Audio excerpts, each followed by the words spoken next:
Ndër të tjerë në lajme do të ndiqni, Kryeministri Rama deklaroi rritje të pagave për punonësit e OSHE-s. Zëvendës Kryeministri Belloku dha detajet e këtij projekti. Ministri Financave Malaj tha në Komisionin Parlamentare se rritja e pagave dhe pensioneve përbën dy prioritetet kryesore të buxhetit 2026. Me buxhetin e vitit 2026 planifikohen 350 milion lekë për blerje të trenave elektrik. Ata do të operojnë e kurudhën Tiranë-Rinas-Durrës. Në tetor 2025, inflacioni arriti në 2.3% dhe rritja e çmimeve u ndikua nga qërat e banesave që patën edhe shtrëngimin më të madh.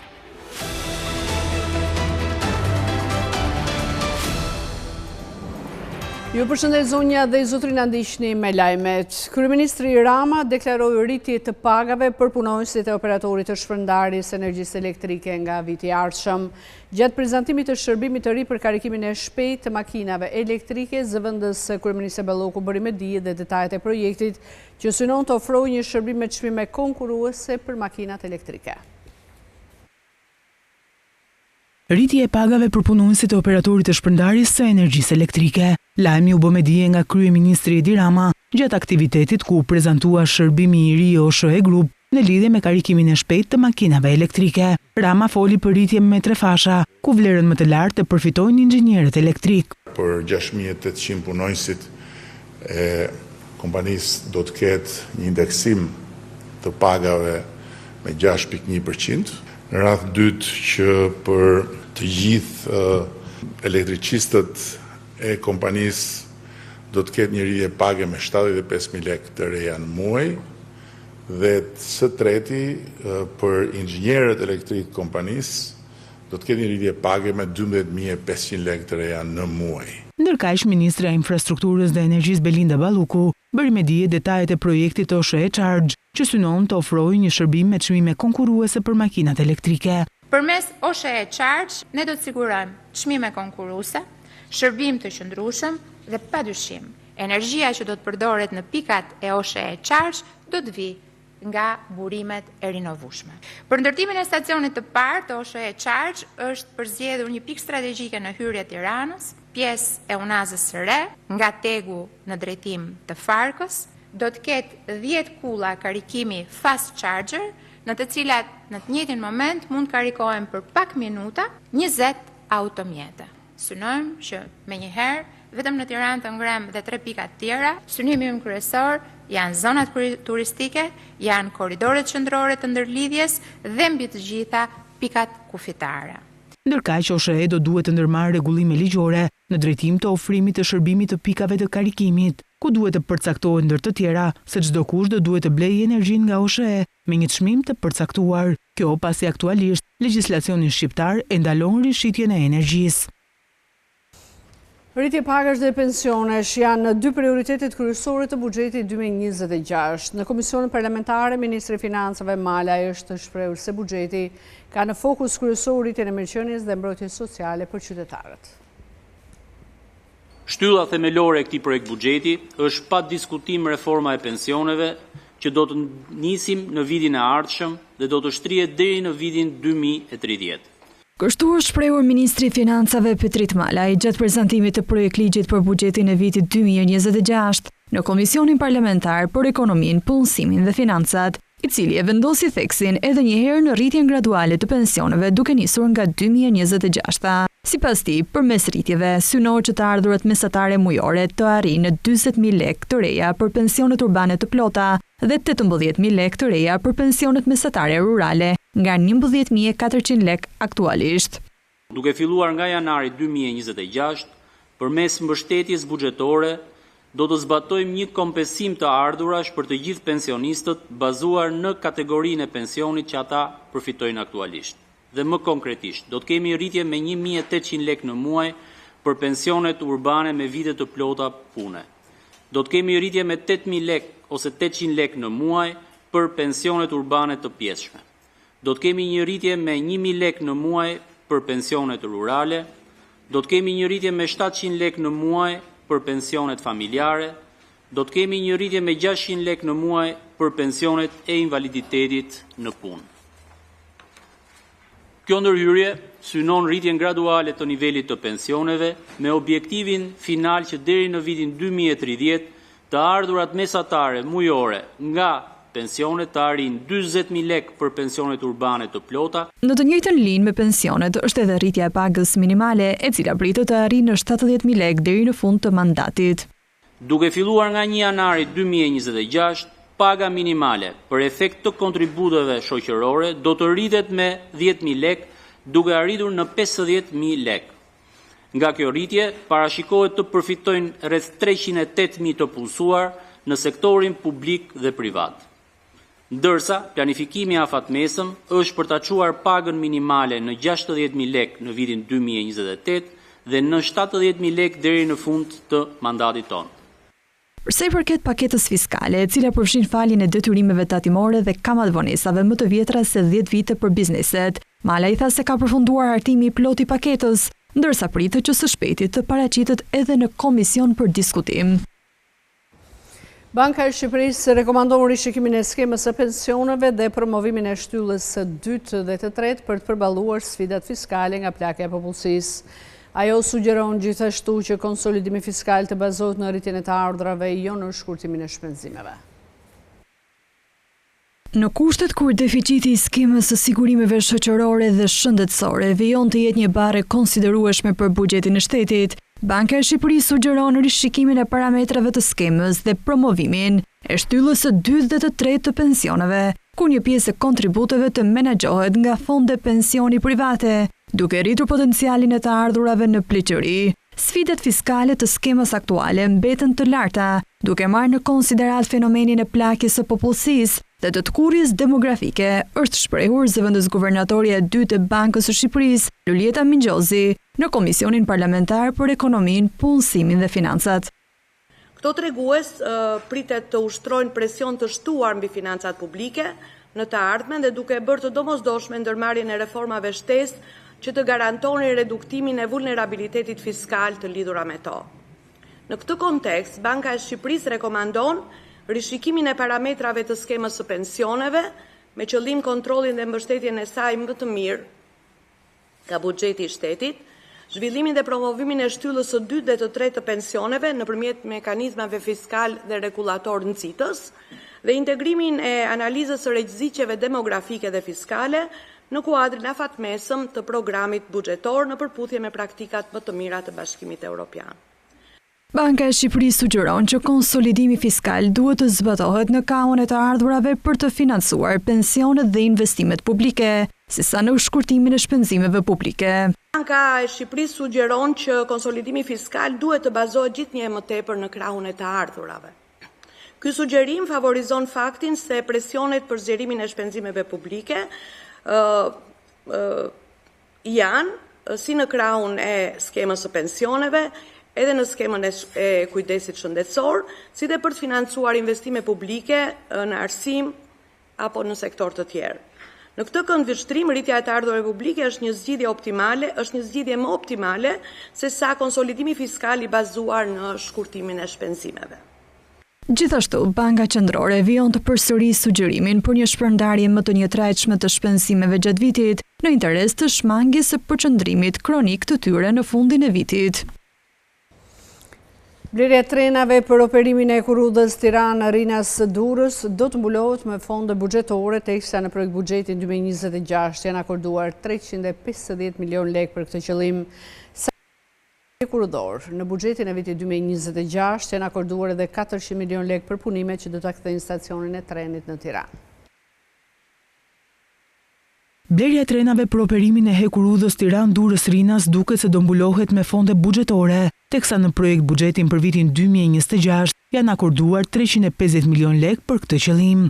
Referuar investimeve të detajuara, kosto totale e projektit përllogaritet në 1 miliard lekë, teksa pjesa tjetër e financimit është parashikuar në vitet 2027 dhe 2028 me respektivisht 350 dhe 300 milion lekë. Sa i takon këtij projekti hekurudhor në buxhetin e vitit 2026 janë akorduar dhe 400 milion lekë për punimet që do kthejnë stacionin e trenit në Tiranë. Projekti kushton në total 1.8 miliard lekë ndërsa segmenti ka një gjatësi prej 4 kilometra dhe nis nga terminali i transportit publik pranë kthesës së Kamzës dhe përfundon aty ku ka qenë stacioni i trenit në kryeqytet. Ndërtimi i linjës hekurudhore Tiranë-Durrës-Rinas përfundon vitin e ardhshëm, ndërkohë që sipas autoriteteve, elektrifikimi dhe mbërritja e trenave për nisjen e operimeve synohet të përmbyllet në 3 mujorin e parë 2027. Aktualisht për përfundimin e kësaj linje janë duke u zbatuar 2 kontrata, një për ndërtimin e linjës dhe një për stacionet. Për kontratën e parë që përfshin punime civile dhe sinjalizim telekomunikacionin, sipas Hekurudha shqiptare janë realizuar 90% e punimeve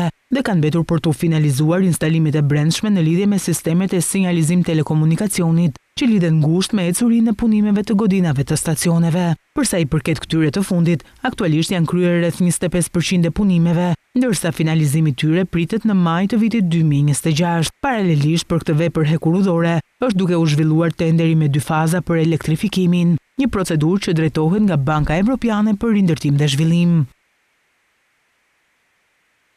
Se buxhetin e mbrojtjes për vitin 2026, kështu gjatë vitit që vjen është planifikuar nisja e disa projekteve të rëndësishme dhe vijimi i atyre të mëparshme. Në projekt buxhetin 2026 përfshihen edhe investime madhore të planifikuara për vitet e ardhshme. Me një buxhet total prej rreth 59 miliard lekësh, Ministria e Mbrojtjes pritet të kryejë një sër investimesh të rëndësishme për vitin 2026. Komanda e forcave toksore Zallher hap kantierin e objekteve të reja me 783 milion lek në 2026, me një total 3.74 miliard lek gjatë gjithë viteve të zbatimit. Po aty një paketë e re armatimi, municioni dhe pajisjesh me 53 milion lek këtë vit si pjesë e një programi shumë vjeçar me total 27.46 miliard lek. Për gatishmërinë e trupave starton kompletimi i objekteve specifike me 100 milion lek në 2026 dhe pajisje individuale për rezervistët me 293.9 milion lek. Në forcën detare nisin ndërtime dhe rikonstruksione të reja në Durrës me 364 milion lek për 2026. Në forcën ajrore parashikohet blerja e 2 avionëve zjarfikës për gjatë 2 viteve të ardhshme me një total prej 1.305 miliard lekësh. Për vitin 2026 do të kushtoj 300 milion lek. Gjithashtu do të investohet edhe te paketa SHMU me pajisje instrumente meteorologjike dhe sistem transmetimi të dhënave me vlerë 60 milion lek për 2026. Ndërkaq, sa i përket projekteve të nisura më herët, do të vijojë financimi i sistemit integruar të vëzhgimit të hapësirës ajrore, që këtë vit merr 1.607 miliard lek. Paralelisht vijojnë punimet në fark për rrjetin inxhinierik dhe taxiway për shirkullën e trafikut ajror me 230.8 milion lek, si dhe në Kuçov për ndërtimin e infrastrukturës të bazës ajrore me 178.2 milion lek. Në forcat etare vazhdon modernizimi i sistemeve dhe infrastrukturës TIK me 423.2 milion lek për 2026, një program i nisur në vitin 2024 dhe vijon për te 2028-s. Përveç fushës operative, në 2026 parashikohet ngritja në cloud e sistemeve të paklasifikuara 3 milion lek, pajisje hardware software sigurie 10 milion lek, administrimi të dokumenteve 20 milion, zonimi Tempest 38 milion, blerja automjeteve 20 milion dhe rikonstruksioni ndërtesës së aparatit të Ministrisë së Mbrojtjes 23.979 milion. Në komandën e mbështetjes më 2026 financohet paketa e re e pajisjes speciale me 1.3 miliard lek dhe një total 2.3 miliard deri në 2028, ndërsa objekti shumë funksional i komandës dhe shtabit në Ferraj Tiranë i nisur nga 2023 mbyllet me 102 milion lek në 2026. Projekti strategjik i bazës detare të NATO-s në Porto Romano fillon në vitin 2028 me 2 miliard lek për atë vit, ndërsa 35.78 miliard lek kalojnë pas vitit 2028. Për buxheti i vitit 2026 për infrastrukturën e mbrojtjes nga përmbytja parashikon një investim prej 2 miliardë 115 milion lek deri në 2028, por cilat do të jenë në projektet që do të bëhen ndërhyrje për mbrojtjen nga përmbytjet. Ndjekim kronikën.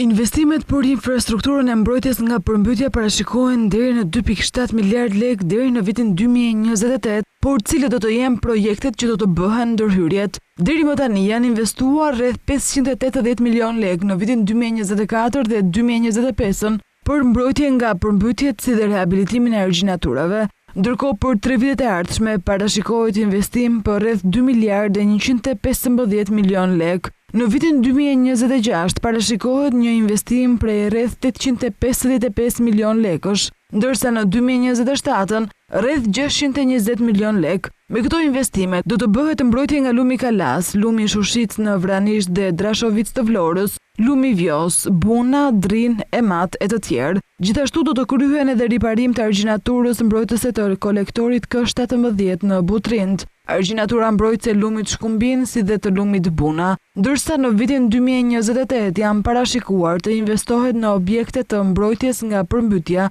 me një vlerë prej rreth 640 milion lek, por cilët do të jenë hidrovorët që do të rikonstruktohen. 4 projekte të rikonstruktimit të hidrovorëve janë procesi vazhdimit të përmirësimit që prej vitit 2024, ndërsa hidrovorët që vijojnë të rikonstruktohen janë ai në Gredh, në Synej, Orikum dhe në Hamallaj, ndërsa vlera totali nga viti 2024 deri në 2028 është rreth 700 milion lek. Në 2026 janë parashikuar investime në rreth 160 milion lek, në 2027 në rreth 46.500 lek, por në vitin 2028 parashikohen rreth 200 milion lek investime për rehabilitimin e hidrovorëve.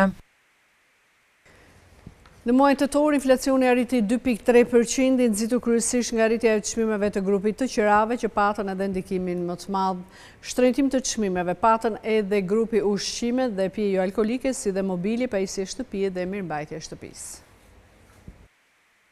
Në muajin tetor të vitit 2025, indeksi i çmimeve të konsumit arriti në 120.3 krahasuar me bazën e dhjetorit të vitit 2020. Sipas të dhënave zyrtare, inflacioni vjetor u regjistrua në 2.3% nga 1.9% që ishte në të njëjtin muaj të një viti më parë. Ndërkohë, ndryshimi mujor i indeksit krahasuar me shtatorin e vitit 2025 ishte 0.1%. Rritja vjetore e çmimeve në tetor është ndikuar kryesisht nga grupi qira, ujë, lëndë, djegësi dhe energji, i cili kontriboi me 0.87% në inflacionin total. Pas tij renditen grupet ushqime dhe pije alkolike me 0.55% dhe mobilje, pajisje shtëpie dhe mirëmbajtje shtëpisë me 0.21%. Gjithashtu kontribut pozitiv në rritjen vjetore të inflacionit kanë dhënë çmimet e grupit pije alkolike dhe duhan, hotele, kafene dhe restorante, si dhe mallra dhe shërbime të ndryshme.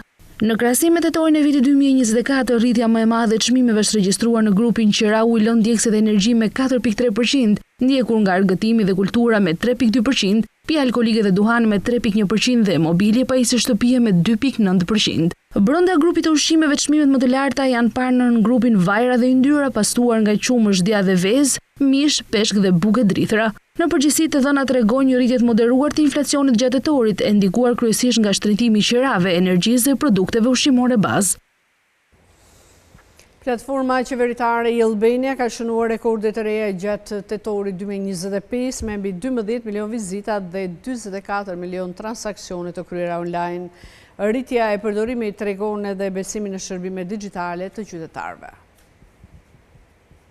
Platforma qeveritare i Albania po shënon shifra rekord në përdorim, duke konfirmuar se qytetarët shqiptar po i drejtojnë gjithnjë më shumë shërbimeve online. Vetëm gjatë muajit tetor të vitit 2025, portali është vizituar mbi 12.8 milion herë, ndërsa janë kryer më shumë se 1.5 milion aplikime për shërbime elektronike. Aktiviteti i lartë në sistem është shoqëruar edhe me një numër rekord transaksionesh, rreth 44.6 milion në platformën qeveritare të ndërveprimit. Interesi për përdorimin e aplikacionit në version celular po rritet ndjeshëm, me mbi 385.000 përdorues aktiv gjatë muajit tetor dhe 13.000 përdorues të rinj, duke çuar totalin e qytetarëve që përdorin platformën në më shumë se 3.3 milion. Në listën e shërbimeve më të përdorura me pagesë kryeson pagesa e taksës vjetore për mjetet e përdorura dhe ato të luksit, e ndjekur nga aplikimet për pasaport dhe kartë identiteti, për shtetasit që jetojnë jashtë kufive të Shqipërisë, si dhe certifikatat elektronike për projektin e fiskalizimit. Edhe dokumentet me vulë elektronike kanë njohur një rritje të ndjeshme, ku më të kërkuarat kanë qenë certifikatat personale dhe familjare, vërtetimet e pagës dhe kontributet për sigurimet shoqërore, ndërsa kontrolli mjekësor bazë mbeten ndër shërbimet më të aksesuare në fushën e shëndetësisë. Në total, numri i qytetarëve të regjistruar në Albania ka kaluar 3.4 milion, duke e kthyer platformën në një nga sukseset më të dukshme të transformimit digjital të administratës publike. Me ritmin e rritjes që po shfaq, Albania po shndrohet çdo ditë më shumë në një zyrë shtetërore virtuale në dorën e çdo qytetari. Fondi Shqiptar i Zhvillimit do të investojë një fond limit prej rreth 150.8 milion lekë zhvillimin e infrastrukturës në disa zona të qytetit të Vlorës. Me anë të këtij investimi synohet funksionaliteti i hapësirave urbane, duke ruajtur dhe promovuar identitetin historik dhe arkitektonik. Fondi Shqiptar i Zhvillimit ka shpallur hapjen e garës për investime për infrastrukturën e tregjeve, hapësirave tregtare multifunksionale, rrugë tregtare në zona modele zhvillimi në Vlorë. Fondi limiti për llogaritur është 150.788.000 lekë. Sipas dokumentit në Agjencinë e Prokurimit Publik, programi i ndërhyrjeve është strukturuar në 2 fusha kryesore: rivitalizimin urban të zonës dhe ndërhyrjet restauruese në fasada. Me anë të këtij investimi synohet funksionalitet i hapësirave urbane, duke ruajtur dhe promovuar identitetin historik e arkitektonik të zonës. Gjithashtu parashikohet unifikimi i shtrimeve dhe trotuareve, krijimi i një vazhdimësie vizuale dhe funksionale që lehtëson qarkullimin e këmbësorëve dhe përmirëson pamjen urbane. Po kështu, sigurimi i hapësirave të relaksit dhe të takimit për komunitetin duke rritur cilësinë e jetës, që nëpërmjet instalimit të elementeve si stolat, ndriçimi që e bëjnë hapësirën më të aksesueshme dhe të këndshme. Po kështu, do të përfshihet koncepti i infrastrukturës së gjelbër për një zhvillim të qëndrueshëm dhe miqësor ndaj natyrës.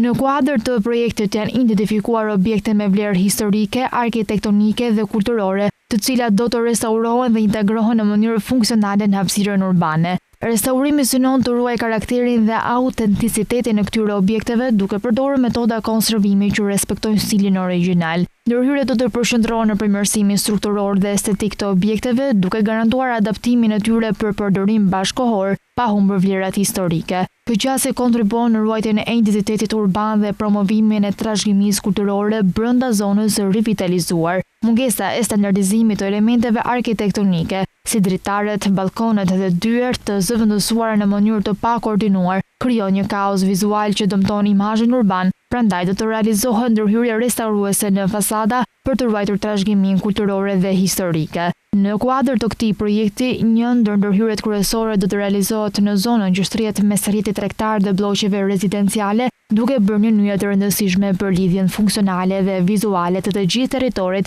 e cila aktualisht paraqitet e degraduar dhe me infrastrukturë të dobët.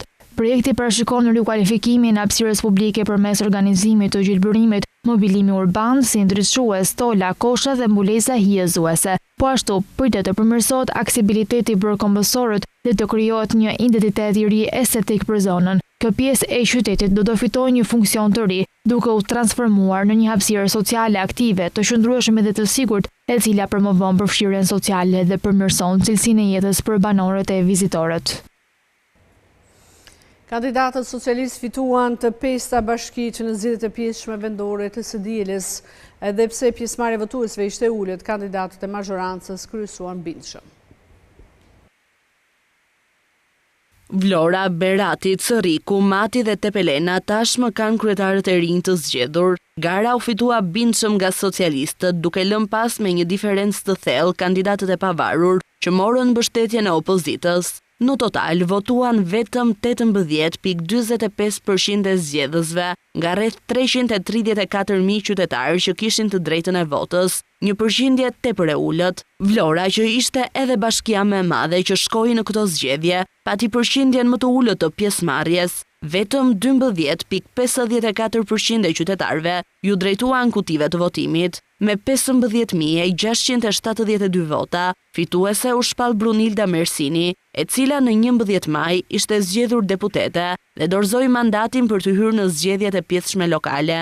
Mersini kryesoi garën me një diferencë të thellë përballë kandidatëve të pavarur, Dionis Thota me 2.333 vota dhe Gjergjinika me vetëm 1.975 vota. Në bashkinë e Beratit, Ervin Ceca i Partisë Socialiste fitoi bindshëm me 13.050 vota, ndaj rivali direkt Pavlo Shkarpa që mori 2.607 të tilla. Ceca ishte kryetari komanduar i kësaj bashkie pas dorëheqjes së Ervin Demos. Në Cërik, kandidati socialist Florenc Doka mori 6.201 vota, ndërsa kandidati i pavarur Amalildo Hoxha 1.888. Në garë ishte edhe Eligert Hima nga Shqipëria Bëhet me 1.275 vota. Mati pati përqindjen më të lartë të pjesëmarrësve me 39.23%, Fitues u shpall kryetari komanduar i bashkisë Altin Bojni me 7.425 vota. I dyti u rendit kandidati i pavarur me mbështetjen e opozitës Eduard Brahilika. E treta u rendit Suzana Pasha, kandidate e pavarur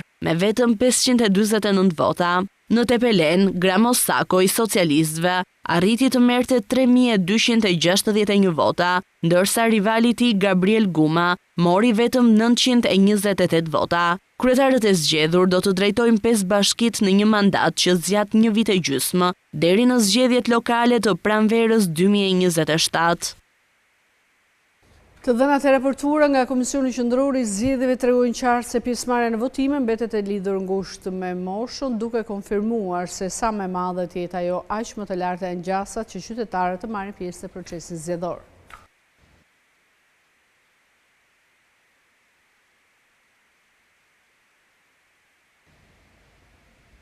Në 5 bashki të vendit 13 kandidat garuan për të marrë drejtimin e tyre. Në Vlorë, Berat, Mat, Sërik dhe Tepelen nga 334.000 qytetar me të drejtë vote. Sipas të dhënave të Komisionit Qendror të Zgjedhjeve deri në orën 18, vetëm 50.469 qytetar ushtruan të drejtën e tyre për të votuar, ose 18.45% e zgjedhësve. Kjo është pjesëmarrja më e ulët duke dëshmuar shenjë të konsumit të sistemit politik në vendin tonë. Të dhënat e raportuara tregojnë qartë se pjesëmarrja në votime mbetet e lidhur ngushtë me moshën, duke konfirmuar se sa më e madhe të jetë ajo, aq më e lartë është gjasa që qytetarët të marrin pjesë në procesin zgjedhor. Në të gjitha rastet analizuara nga Berati, Tepelena, Vlora, Mati dhe Cëriku, grup moshat më të moshuara dominojnë qartësisht, ndërsa të rinjt vazhdojnë të tregojnë indiferencë të theksuar ndaj kutive të votimit. Në Berat, përqindja më e lartë e pjesëmarrjes i takon grup moshës mbi 65 vjeç me 29.26%, ndjekur nga ajo 55 deri në 64 vjeç me pjesëmarrjen e 26.62%. Ndërkohë të rinjt nga 18 deri në 24 vjeç rënditen të fundit me vetëm 11.86%. Një tendencë ngjashme vret edhe në Tepelen, ku përqindjet janë shumë më të larta në përgjithësi, por me të njëjtin raport mes brezave. Pjesëmarrja për grup moshën 65 vjeç e lartë arrin në 51.71%, për grup moshën 55 deri në 64 vjeç arrin në 46.21%, ndërsa më të rinj nën 34 vjeç nuk kalon 25%. Në Vlorë, ku pjesëmarrja e përgjithshme është më e ulët, tabloja mbetet e njëjtë. Grup mosha mbi 65 vjeç ka 18.57%, pasuar nga grup mosha 55 deri në 64 vjeç me 16.77%, ndërsa tek të rinjt përfshirja bie ndjeshëm, duke zbritur në vetëm 7.87% për mosha 18 deri në 24 vjeç dhe 8.36% për 25 deri në 34 vjeç. Këto shifra tregojnë se edhe në zonat e mëdha urbane brezi i ri mbetet më pak i pranishëm në proceset demokratike. Në tërësi, të dhënat nga të gjitha bashkitë nxjerrin në pa një hendek të qëndrueshëm mes brezave. Pjesëmarrja rritet dukshëm pas moshës 45 vjeç dhe arrin kulmin tek të moshuarit, ndërsa grup moshat e reja mbeten dukshëm më pasiv. Ky model i përsëritur tregon se përfshirja politike në Shqipëri është më e fortë tek brezat që kanë përjetuar më gjatë procese elektorale dhe kanë një lidhje më tradicionale me votën, ndërsa të rinjt kërkojnë forma të reja angazhimi dhe përfaqësimi për të ndjerë pjesë drejt për drejt e vendimarrjes publike.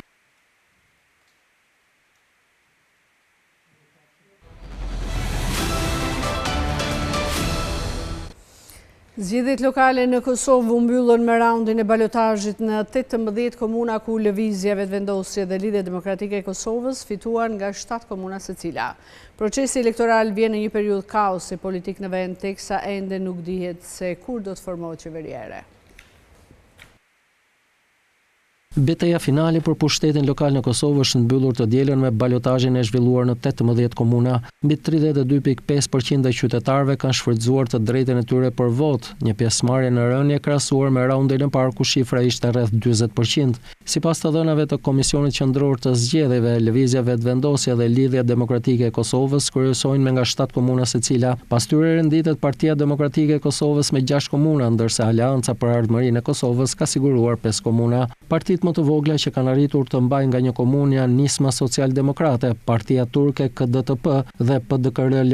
Komisioni Qendror i Zgjedhjeve pritet të shpallë rezultatet përfundimtare pas verifikimit të votave të diasporës. Balotazhi e konfirmoi hartën e re politike të udhëheqjes së komunave. Vetëm në 4 komuna me shumicë shqiptare do të ketë kryetar të rinj pas zgjedhjeve lokale të mbajtura më 12 tetor dhe balotazhit më 9 nëntor. Ndryshim të pushtetit ka në Mitrovicën e Jugut, Fushë Kosovë dhe Obiliq. Në këto komuna kanë fituar kandidatët e lëvizjes Vetëvendosje. Kryetari i kësaj partie, Albin Kurti, ka thënë se rezultati është një sukses i madh, duke marrë parasysh se të gjitha subjektet e tjera sipas tij ishin kundër kandidatëve të vetëvendosjes. Ndërkohë Lidhja Demokratike e Kosovës fitoi në zgjedhjet e djeshme në 5 komuna: Prishtinë, Pej, Junik, Dragash dhe Veti. Kjo parti në zgjedhjet e raundit të parë zhvilluar më 12 tetor kishte fituar edhe 2 komuna të tjera. Zgjedhjet lokale u zhvilluan në një kohë të paqartësive politike në nivel qendror, teksa mbetet e hapur çështja nëse Kosova do të ketë një qeveri të re apo do të shkojë në zgjedhje të parakohshme parlamentare. Kjo do të qartësohet deri më 19 nëntor, kur përfundon afati për mandatin e lëvizjes së vetëvendosjes,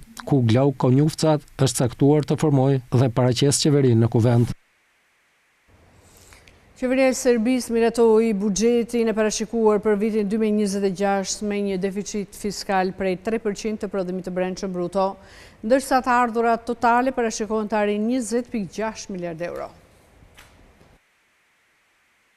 Qeveria e Serbisë miratoi projekt buxhetin për vitin 2026 me një deficit fiskal që përputhet me 3% të produktit të brendshëm bruto të parashikuar. Të ardhurat totale të buxhetit planifikohen të arrijnë 20.6 miliard euro vitin e ardhshëm, një rritje prej 2.9% krahasuar me vitin 2025. Të ardhurat nga tatimet parashikohen në rreth 17.78 miliard euro, ndërsa fitimet jo tatimore në 2.59 miliard euro dhe donacionet në 0.27 miliard euro pas një deklarate të qeverisë. Shpenzimet totale për vitin 2026 vlerësohen në rreth 23.53 miliard euro, një rritje prej 3.5% krahasuar me vitin aktual. Ekonomia e Serbisë parashikohet të zgjerohet me 3% në vitin 2026, ndërsa raporti i borxhit publik ndaj prodhimit të brendshëm bruto parashikohet të jetë 44.5%. Ekonomia serbe u rrit mesatarisht me 2% në gjysmën e parë të vitit 2025 dhe me 2% në tremujorin e tretë sipas zyres së statistikave. Në fund të shtatorit, raporti i borxhit publik ndaj prodhimit të brendshëm bruto ishte 43%. Me sa duket, projekt buxheti nuk merr parasysh ndikimin potencial të sanksioneve amerikane ndaj prodhuesit rus të naftës dhe gazit NIS, që gjeneron pothuajse 4% të prodhimit të brendshëm bruto të Serbisë dhe përbën 10% të ardhurave buxhetore. Projekt buxheti i vitit 2026 parashikon që të ardhurat nga taksat mbi derivatet e naftës të rriten me 7.9% në vit, duke arritur rreth 2.09 miliard euro. Ministria e Financave deklaroi se buxheti i parashikuar lejon fleksibilitet në mënyrë që të mund të reagojmë në varësi të zhvillimeve rreth NIS, pa dhënë detaje të mëtejshme.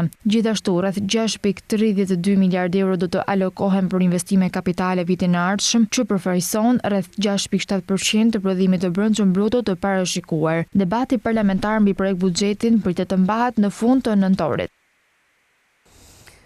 Në vitin 2024, investimet huaja direkte në Greqi arritën 7.6 miliard euro, që është edhe shifra e dytë më e lartë e regjistruar në 15 vitet e fundit. Ndërkohë, investimet huaja direkte të bizneseve greke jashtë vendit arritën 3 miliard euro. Besimi në ekonominë greke tregohet nga flukset e larta të investimeve të huaja direkte në Greqi, sipas të dhënave të fundit të publikuara nga OECD. Në vitin 2024, investimet të huaja direkte në Greqi arritën në 7.6 miliard euro, që është shuma e dytë më e lartë e regjistruar në 15 vitet e fundit, pas 8.4 miliard eurove në vitin 2022. Ndërsa në gjysmën e parë të vitit 2025, flukset hyrëse të investimeve të huaja vazhduan me ritëm të lartë, duke arritur në 3.1 miliard euro nga 2.5 miliard euro në periudhën përkatëse të vitit të kaluar. Rritja e flukseve rezultoi në një stok të investimeve të huaja direkte që u afruar 72 miliard eurove në vitin 2024 nga 66 miliard euro një vit më parë. Investimet të huaja direkte të bizneseve greke jashtë vendit arritën në 3 miliard euro në vitin 2024, ndërsa në gjysmën e parë të vitit 2025, ato arritën në 1.8 miliard euro. Sipas OECD-s, ekzistojnë 3 forma të IHD-ve: blerja e kapitalit, që është më rëndësishmja, reinvestimi i fitimeve dhe huadhënia midis kompanive. Blerja e kapitalit shoqërohet kryesisht me investime të reja, të cilat përfshin ose bashkime dhe blerje ose krijimin e bizneseve të reja, ndërsa në një masë më të vogël mund të pasqyrojë injektime kapitali ose ristrukturim financiar. Reinvestimi i fitimeve referohet përqindjes së fitimeve që kompania MOM, që bën investime të huaja direkte, vendos të mos ua shpërndajë aksionarëve të saj, por ta investojë në degën e saj.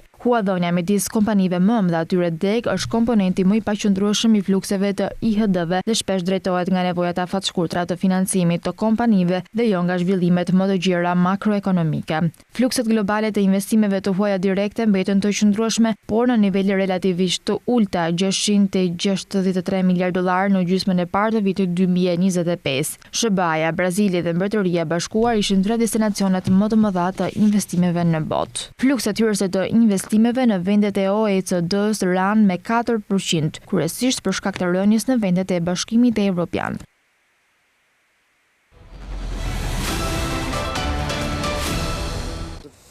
Senati i Shteteve të Bashkuara ndërmori hapjen e parë për të dhënë fund mbylljes më të gjatë në historitë e qeverisë.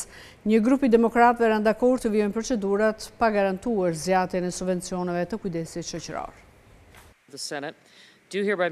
Senati i Shteteve të Bashkuara të Amerikës ndërmori hapjen e parë për të dhënë fund mbylljes më të gjatë në historitë të qeverisë, pasi një grup demokratësh të moderuar rënë dakord të vazhdojnë pa një garanci për zgjatjen e subvencioneve të kujdesit shëndetësor. Në një votim testues që përbën hapjen e parë në një sër proceduras të nevojshme, Senati votoi me rezultat 60-40 për të kaluar drejt miratimit të një ligji kompromisi për financimin e qeverisë. Ky vendim ka zemëruar shumë demokratë, të cilët besojnë se amerikanët duan që ata të vazhdojnë betejën. Marrëveshja përfshin zhvillimin e një votimi të mëvonshëm për zgjatjen e kredive tatimore të aktit për kujdes të përballueshëm që skadojnë më 1 janar. Miratimi përfundimtar mund të kërkojë disa ditë nëse demokratët kundërshtojnë dhe vonojnë procesin. Marrëveshja nuk garanton që subvencionet e kujdesit shëndetësor do të zgjaten siç kanë kërkuar demokratët për gati 6 javë. Udhëheqësi demokrat i Senatit Chuck Schumer nga New Yorku votoi kundër vazhdimit të paketës së bashku me të gjithë përfaqësuesit e tij demokrat me përjashtim të 8 personave. Pjesë e marrëveshjes është edhe anulimi i pushimeve masive nga puna të punonjësve federal nga administrata Trump, që nga fillimi i mbylljes më 1 tetor, si dhe garantimi të drejtës për të marrë pagat e prapambetura. Udhëheqësi i shumicës në Senat John Thune e mbështeti menjëherë marrëveshjen dhe kërkoi një votim urgjent për fillimin e procesit të miratimit, pasi mbyllja e qeverisë vazhdon të shkaktojë vonesa në fluturime, rrezik të ndihmës për milion Amerikan dhe mungesë page për punonjësit federal. Koha për të vepruar është tani, u shpreh Thune. Bizneset europiane parashikojnë pasoja më të mëdha nga tarifat amerikane gjatë vitit 2026. Pasiguria mbi tarifat e ardhshme dhe ndikimi vonuar ekonomik mbeten në sfidat afatmesme për rritjen e eurozonë. Bizneset europiane do të vuajnë pasoja shumë të mëdha në vitin 2026 nga tarifat amerikane në raport me këtë vit, kur disa masa paraprake reduktuan pasojat, sipas sondazhit të Business Europe. Sondazhi zbuloi se tensionet tregtare pritet të ulin në prodhimin e brendshëm bruto për Bashkimin Evropian dhe një grup më të gjerë vendesh europiane me 0.03 pikë për vitin 2026, ndikimi negativ pritet të jetë 0.5 deri 0.6 pikë me zonën e euros që do të përballet me pasojat më të mëdha. Sondazhi u bazua në përgjigjet e 36 federatave kombëtare të biznesit në Bashkimin Evropian dhe vendet jashtë Bashkimit Evropian, si Britania, Zvicra, Turqia dhe Ukraina. Business Europe theksoi se të dhënat përputhen me qëndrimin e Bankës Qendrore Europiane, sipas së cilës ndikimi i tarifave dhe i pasigurisë mbi rritjen e eurozonës parashikohet të jetë rreth 0.7 pikë midis 2025-s dhe 2027-s. Shifra ishte më pak se sa pritej më parë, me pasigurinë politike që u tkurr shpejt pas marrëveshjes Bashkimi Evropian Shtetet e Bashkuara në fund të korrikut. Megjithatë, Business Europe njoftoi se kompanitë ende shprehen shqetësime për mungesën e parashikueshmërisë dhe se ndikimi ekonomik i vonuar dhe pasiguria mbi tarifat e ardhshme amerikane paraqesin sfidat afatmesme për rritjen. Suficiti tregtar i Gjermanisë u tkur më tej në muajin shtator në nivelin më të ulët që nga tetori i vitit kaluar. Kështu rritja e importeve nga vendet jashtë Bashkimit Evropian, veçanërisht nga Kina, SBA-ja dhe Mbretëria e Bashkuar kontribuojnë në dobësimin e bilancit tregtar vjetor. Suficiti tregtar i Gjermanisë u tkur më tej në shtator, duke arritur në nivelin më të ulët që nga tetori 2024, pasi rritja më e fortë se sa pritja e importeve tejkaloi zgjerimin e eksporteve. Sipas të dhënave paraprake të publikuara nga Zyra Federale e Statistikave, eksportet e rregulluara sezonalisht u rritën me 1.4% krahasuar me muajin e kaluar, duke arritur në 131.1 miliard euro, ndërsa importet u shtuan me 3.1% në 115.9 miliard euro. Këto shifra ulën te pritësën mujore tregtare në 15.3 miliardë euro. Shifrat ishin më poshtë se pritshmëritë e ekonomistëve, të cilët kishin parashikuar një suficit të qëndrueshëm prej 16.9 miliardë euro. Gjatë 9 muajve të parë të 2025-s, eksportet totale arritën në 1.18 trilion euro, duke shënuar një rritje prej 0.7% krahasuar me të njëjtën periudhë të vitit 2024, por importet u zgjeruan më shumë se 4.8% në 1.03 trilion euro, duke treguar një tendencë dobësimi të bilancit vjetor tregtar. Importet nga vendet jashtë Bashkimit Evropian ishin një nga faktorët kryesor, duke u rritur me 5.2% krahasuar me muajin e kaluar. Veçanti importet nga Kina, furnizuesi më i madh i vendit, u zgjeruan me 6.1% në 14.6 miliardë euro. Mallrat nga Shtetet e Bashkuara të Amerikës u rritën edhe më shumë me 9% në 8.7 miliardë euro. Ndërkohë eksportet drejt Shteteve të Bashkuara u shtuan pas 5 muajve të kurrje me 11.9% në 12.2 miliardë euro. Megjithatë, shifrat mbetën 7.4% më poshtë krahasuar me shtatorin 2024, duke reflektuar efektet e tarifave të Trump. Teprisja tregtare e Gjermanisë mbetet kryesisht mbështetur nga tregtia brenda Bashkimit Evropian. Liderët e Shteteve të Bashkuara, Kinës dhe Indisë, tre ndodësit më të mëdhenj të botës, nuk do të marrin pjesë në COP30 në Brazil. Bashkimi Evropian premton të vijojë angazhimet e tij klimatike, por përballet me vështirësi financiare për shkak të investimeve në sektorin e mbrojtjes.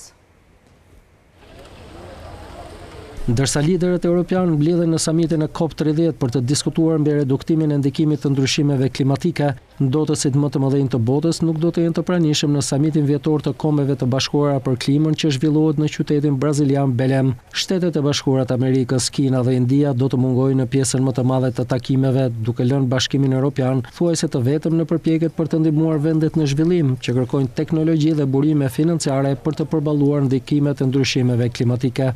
Për Europën kjo është një lojë delikate balancimi, ndërsa përpiqet të mbajë angazhime dhe të përmbush premtimet klimatike, por gjithashtu fokusi është kthyer drejt përforcimit të mbrojtjes dhe kapaciteteve të sigurisë. Ndërkohë Shtetet e Bashkuara, Kina dhe India po përqendrojnë përpjekjet e tyre në forcimin e kapaciteteve industriale dhe agjendën e brendshme. Presidenti kinez Xi Jinping nuk do të marrë pjesë në COP30, por do të dërgojë zëvendës kryeministrin për të përfaqësuar Pekinin, ndërsa India do të dërgojë në samit ambasadorin e saj në Brazil. Shtetet e Bashkuara shmangën tërësisht COP30 pas një delegat të Washingtonit në samitin e Kombeve të Bashkuara për klimën. Mungesa e Washingtonit ishte një rezultat i pritshëm pas tërheqjes nga Marrëveshja e Parisit, që shënon 10 vjet nga premtimi i liderëve botror për të kufizuar ngrohjen globale në 1.5 gradë Celsius në krahasim me nivelet e vitit 1990. Kina me 29.2%, Shtetet e Bashkuara me 11.1% dhe India me 8.2% përbëjnë thuajse gjysmën e emetimeve globale, krahasuar me vetëm 5.9% që vijnë nga Bashkimi Evropian. Vetëm vitin e kaluar, shtetet anëtare të bllokut kontribuan me 42.7 miliardë euro financa publike dhe private ndërkombëtare, sipas Këshillit Evropian. Ardhur kështu në fund, por unë kujtoj se për më tepër informacione ju mund të na gjeni dhe në adresën tonë internet skantv.al, ku mund të gjeni gjithçka mbi ekonominë, bankat, sigurimet, tregjet financiare të tjerë. Gjithashtu mund të na ndiqni edhe në rrjetet sociale si Facebook, Instagram, YouTube dhe LinkedIn. Unë ju falenderoj që na keni ndjekur, bashkë do takofsh.